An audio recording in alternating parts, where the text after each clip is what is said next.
The morning air was sharp with the scent of alfalfa and dry earth as I rode along the fence line of Ridgeview Ranch. The sun had just crested the hills, casting gold across the paddocks and revealing the silhouette of 6 restless horses pacing near the southern gate. My boots creaked in the stirrups as I slowed Dusty, my gelding, and frowned. The gate was locked, not just closed but chained and padlocked. A heavy-duty clamp glinting in the light like it belonged on a bank vault, not a ranch. And pinned to it, flapping in the breeze, was a laminated sheet of paper, printed in bold block letters. HOA Regulation 14C. Livestock movement beyond this gate is prohibited. Violation subject to fine.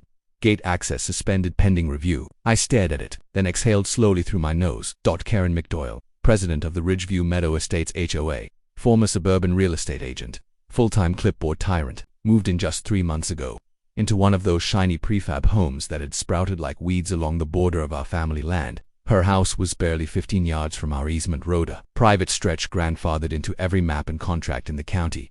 The road wasn't hers. The land sure as hell wasn't hers, but that never stopped Karen from trying to own, with paper and petty rules. The first time we met, she marched up in her pastel blouse and wedge heels, complaining about barn smells drifting into her backyard yoga.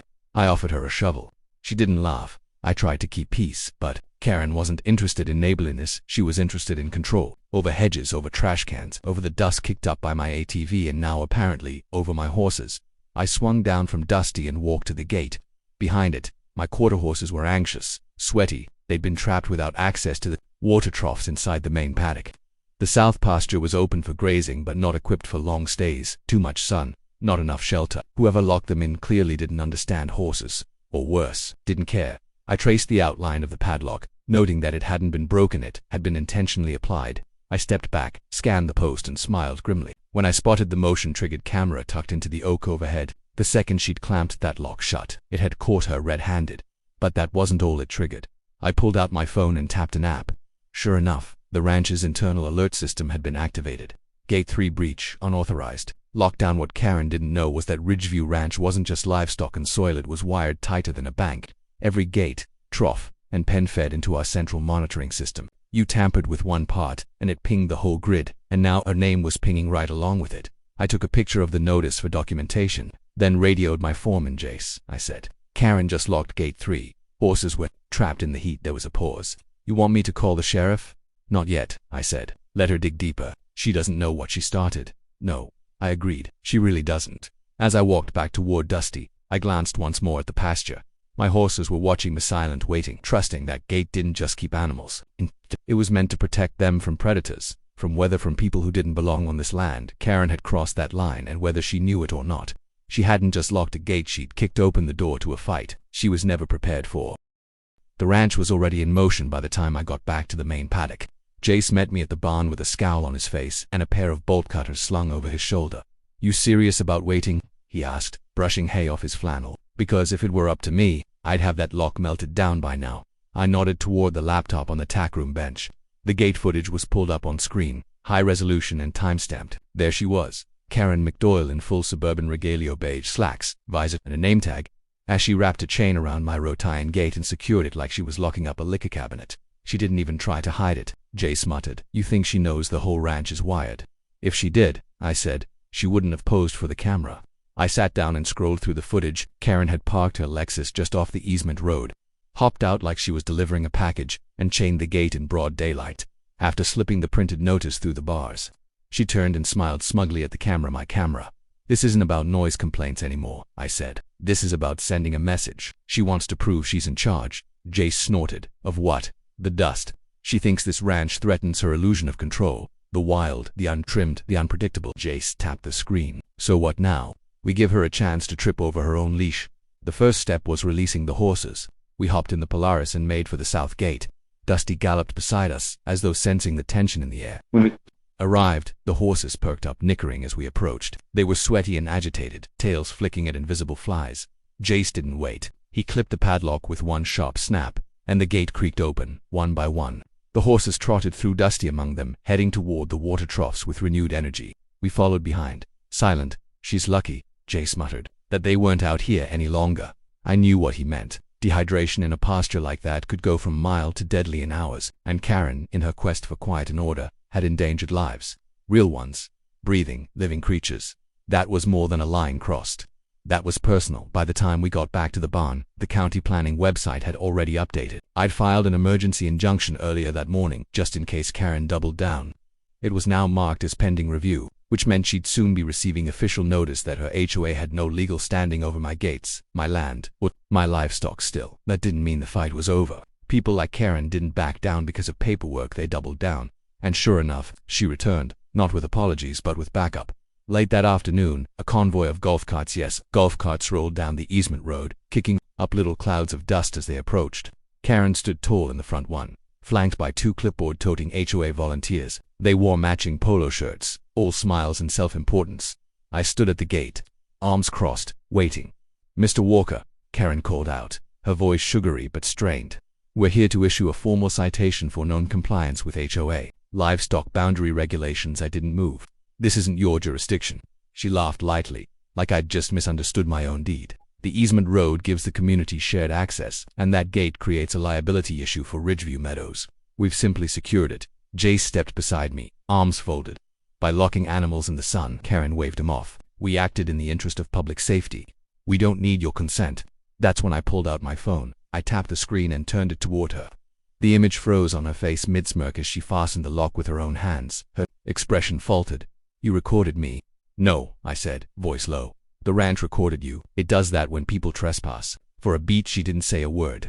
Then she turned to her volunteers. One mumbled something about not knowing it was under surveillance.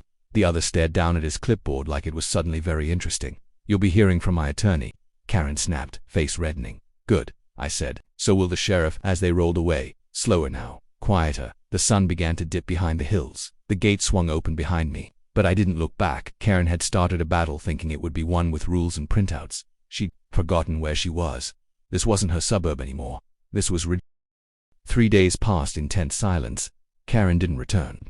Not to the gate, not to my land, not even to wave her manicured fingers from behind her hedges. But the quiet wasn't peace, it was the coiling hush before a storm. Jason and I kept working the ranch like normal, but the air felt charged. I double-checked every gate, every water line. I updated passwords on the security network. Not because I was scared, because I knew Karen McDoyle was regrouping. She wasn't the type to accept a loss. She was the type who believed she couldn't lose, and when her next move came, it wasn't chains or golf carts, that it was paperwork. A thick white envelope arrived by certified mail. Inside was a CSN Desis letter, printed on Ridgeview Meadows HOA. Letterhead full of legalese, accusations and bold threats. They accused me of endangering community tranquility, unauthorized livestock movement, and inappropriate surveillance. They even demanded removal of my security cameras and a comprehensive livestock relocation plan. I laughed out loud. Jace nearly choked on his coffee. "She wants you to relocate the ranch," he said. "What's next?" "Pave the pasture and build a Starbucks." "She's fishing for a reaction," I said, folding the letter. "Let's give her one." But not the kind she expected.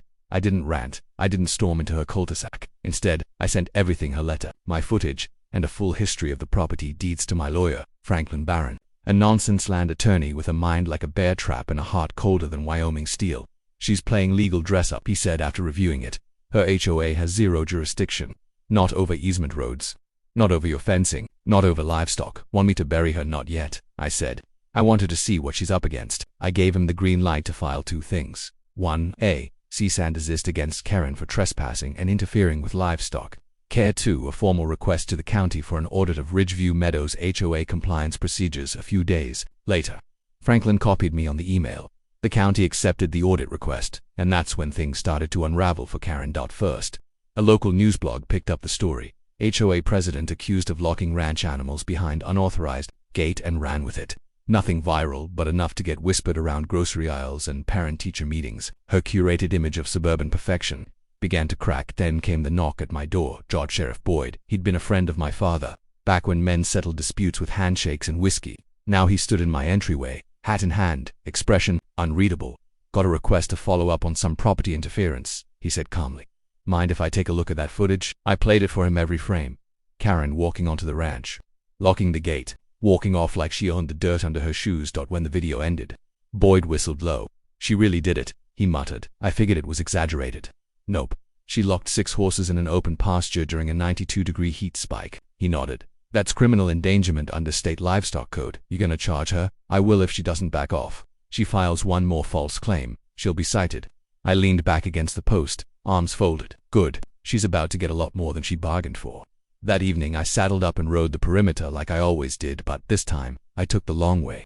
Right past the edge of Ridgeview Meadows, past Karen's neat lawn with its decorative windmill and color-coordinated potted plants. She was standing on the porch, arms crossed, phone in hand. We locked eyes as I passed. She didn't wave, neither did I. Let her feel it, the land that couldn't be tamed, the ranch that pushed back. She'd sent rules. I'd answered with reality. And tomorrow, she'd learn what it really meant when a rancher fights with roots instead of paperwork.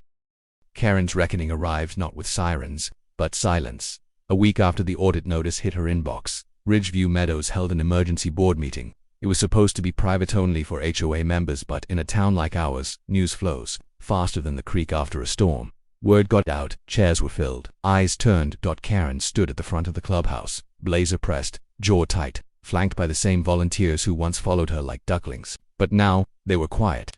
Uncertain. The county had found multiple HOA violations, petty fines mishandled, bylaws overstepped, complaints filed without quorum, and the crown jewel, her unauthorized interference with the Ridgeview Ranch gate. Her actions had triggered not just local media attention but a formal inquiry into HOA conduct. She tried to spin it. She called it a miscommunication, claimed she had concerns for public safety, tried to paint me as aggressive, a threat to community peace, but the community didn't buy it. Not after Sheriff Boyd confirmed she'd trespassed. Not after the footage circulated, pixel by pixel, across neighborhood phones, and especially not after it came out that she had no legal jurisdiction over any part of the ranch. The easement road belonged to Ridgeview Ranch. The gate she chained was on my land. The board voted her out that night. Not a single hand rose in her defense. By morning, her resignation email was posted publicly on the HOA bulletin board, a forced bowing out, dressed as a personal decision to focus on self-care. I didn't gloat. That wasn't my way. Instead, I walked the ridge trail at dawn, the sky streaked pink and gold, the scent of dew rising from the fields. Dusty trotted alongside me, calm now, content.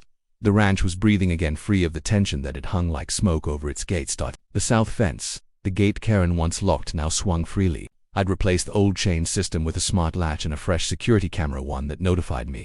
The sheriff and my lawyer simultaneously have tampered with on the post. I nailed a new sign. Private property, any unauthorized access will be prosecuted. Ranch alarm system automatically records all movement. Below that, in bold red, yes, even you, Karen. Later that week I hosted a Neighbors and Horses Day for the community, free pony rides, local BBQ ranch tours, kids laughing, parents relaxing under the cottonwoods. Some of the same residents who once feared my fences were now shaking my hand, thanking me for preserving this stretch of wild in a world built on concrete. A woman approached me with a homemade apple pie and nervous eyes. "I'm sorry," she said. "We voted for Karen. We thought we needed her rules." I nodded. "Rules aren't the problem. It's when people forget what they're really protecting." She smiled.